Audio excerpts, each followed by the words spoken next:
The Memory of Love, Chapter 36. In a bar, Pedro's, where Adrian has been with Kyle.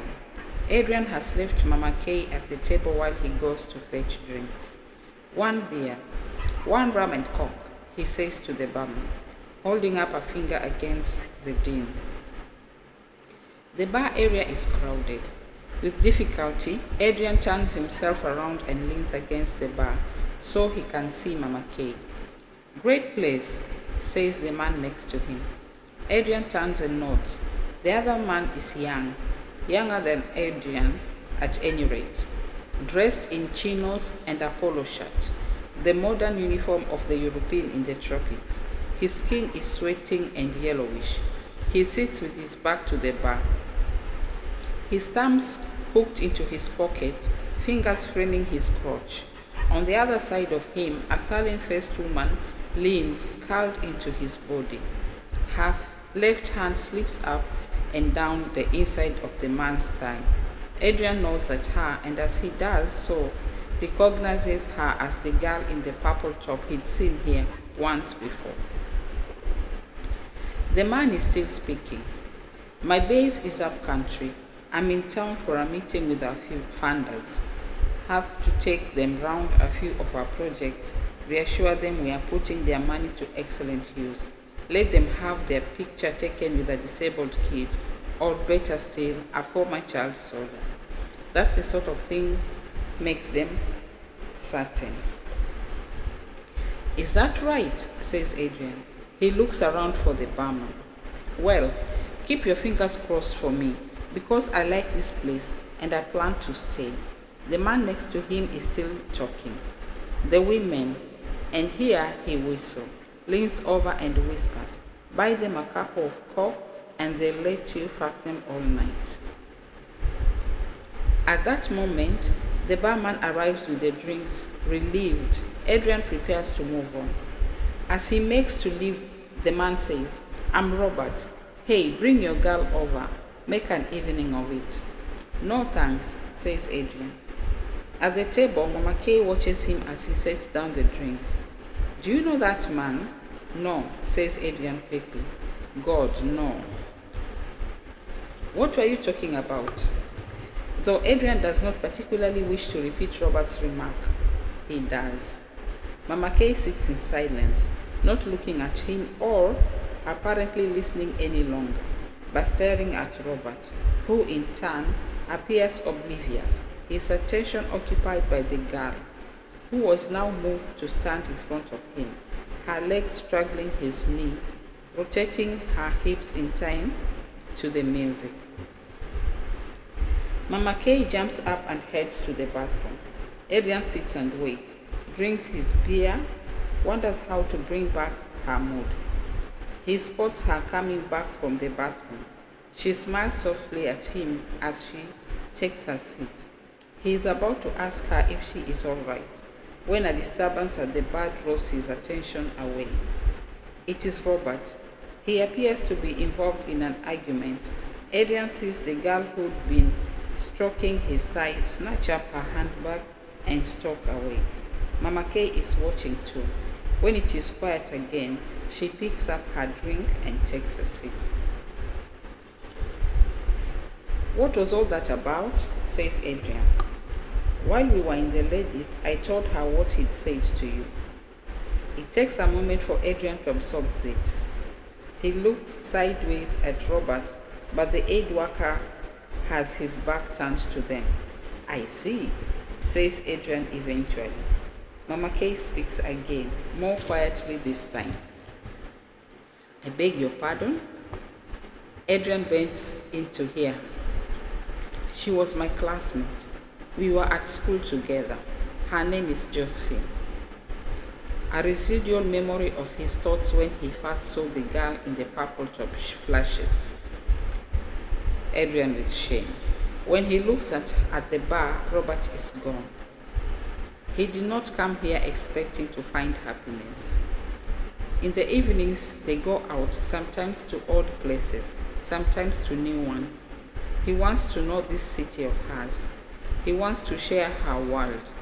They eat together. at Mary's, or else buy food from the women who sell to working men from roadside stalls. Less often she cooks. She eats with her hands and laughs at his jokes. She can sometimes be outrageous and flamboyant in his company, as he, Adrian, is in hers. He barely recognizes this part of himself, though it is not new, just forgotten. They make love often. Adrian does not know how he is capable, but he is, and still achieves new pleasure. It amazes him that she feels cold at night. She falls asleep. Once during an embrace, her thighs either side of him, her upper body curled on his chest. He lies there for an hour, scarcely breathing, to allow her to sleep on. He looks at her from this awkward angle, too close, yet manages to memorize the configuration of every hair on her head. Once he dares to lift his hand and touch her hair, there are questions he wants to ask. How many lovers has she known? Who are they, and what are their names? Who was the first, and who the latest? Did she love any of them?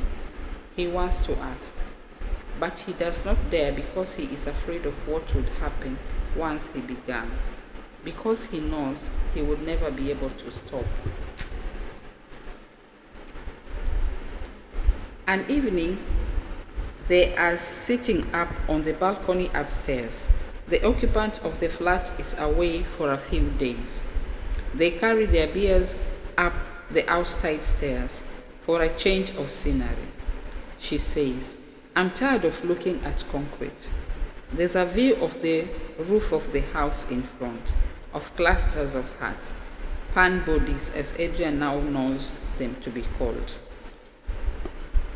A group of ragged children march across an open space, pushing one of their number ahead of them like a prisoner.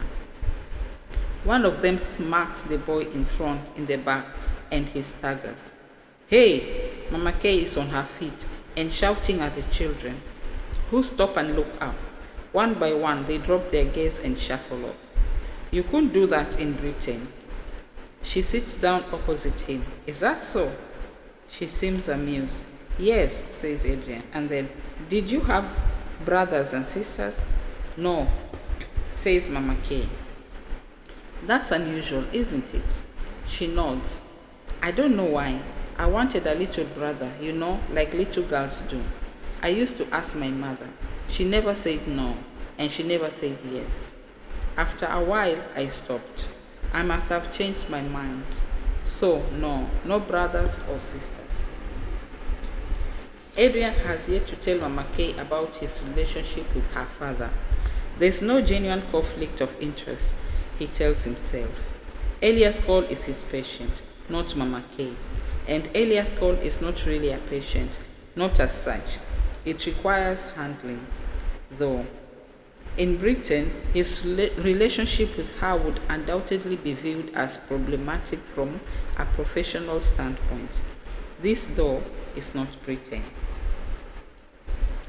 Something flies out of the darkness and drops into a pawpaw tree. The sound of its wings like a mainsheet loosed against the wind. The tree is the height of the balcony. The leaves almost within reach. Mama Kay shines a torch into its recesses and they see a fruit bat.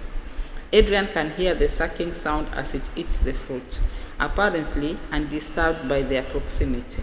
A second bat arrives and nestles into the same crevice. Adrian is unprepared for how black they are, an unreal blackness, wings, snouts, claws, as though all the darkness had gathered in this one living creature. He would like to draw them, but they only come off after dark, says Mama Kay. She fetches an oil lamp and sets it on the table between them. She sits with her heels resting on the lip of her chair, her arms across her knees, one hand holding her beer bottle. The light illuminates the planes of her face, the edges of her lips, the reflection of her eyes.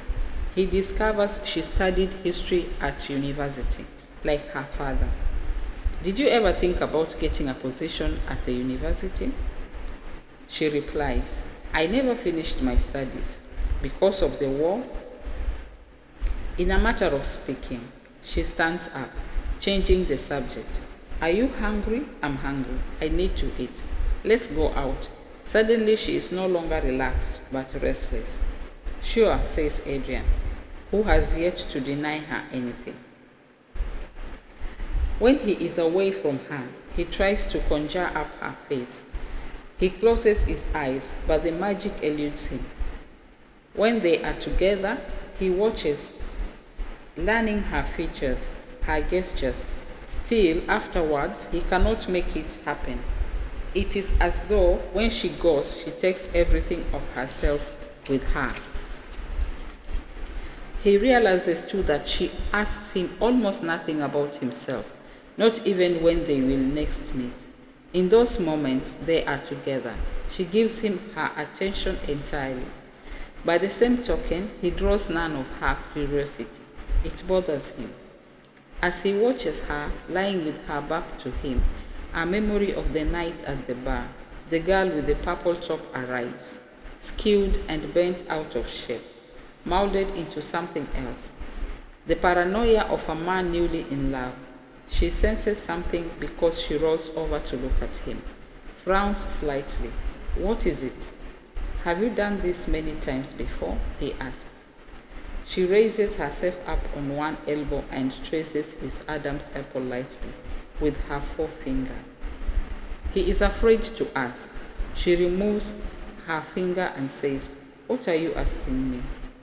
He can barely breathe. Have you done this before? She is gazing at the ceiling, an arm extended, drawing circles with her index finger in the air. To Adrian, there is something mesmeric about that finger as it passes in and out of the shadows cast by the moon. No, she replies. The relief is so immense, his bowels turn to water. Still, tracing patterns on the ceiling, she continues. Have you? No, replies Adrian. She says, Find them, and rolls over with her back to him once more. His relief disappears. You make me happy, he says to her back. Good, she replies to the wall. And it frightens me. She turns to face him. You shouldn't be frightened, she says, not whispering like him, but speaking in a normal voice. Why not? Because it is pointless. Whatever happens will happen.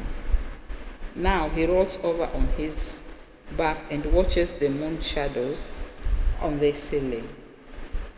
There is thunder in the distance. He rolls back to her, misjudges the distance between them, and knocks his head hard against her face. The violence of the blow jars his teeth. He finds her mouth, kisses her, and tastes blood, fetches a box of matches, and strikes one against the dark. I've hurt you, he says, peering at her lip. The match dies. He lies back down and places his arms around her. He can feel her shaking. A giggle escapes from the place between them. Suddenly, they are both laughing. In the morning, because he has already said things he did not intend to say and now is reckless, he asks, Who have you loved the most? A man, you mean? Yes. Not a dog? No. Or a bat? Not a bat either. He is happy to banter, but also insistent. She is cleaning the kitchen, rubbing vim on the surfaces. He likes that he is privy to her small domestic routines. She turns around to face him, her hands white with powder, a scouring sponge in one hand. Milky water runs down her arms, drips off her elbow. Her face is smiling and yet serious. You really want to know? Yes. Have you been in love before? He wants to know whether what is happening has happened before, as lovers always do. He feels like a cliche. It does not stop him. Once, she holds up a whitened index finger, just once. We practically grew up together. We were together forever. At least it felt like it. Would you have married him? Yes, she replies. There's no hesitation and it hurts him. A tiny tone, though. He had asked her to be honest. He is silent. She turns away to put the sponge in the sink, and he comes up behind her, places his arms around her waist, and rests his chin in the dip of her shoulder blade. What happened? What usually happens? We grew in different directions. He was more ambitious than me. Eventually, we'd grown so far apart, we couldn't touch each other anymore. He changed too. She shrugs. Adrian stands still. She continues to rub at a stain on the counter. This game is too dangerous. He doesn't want to ask any more questions. He stops speaking, and Mama Kay naturally asks him nothing at all.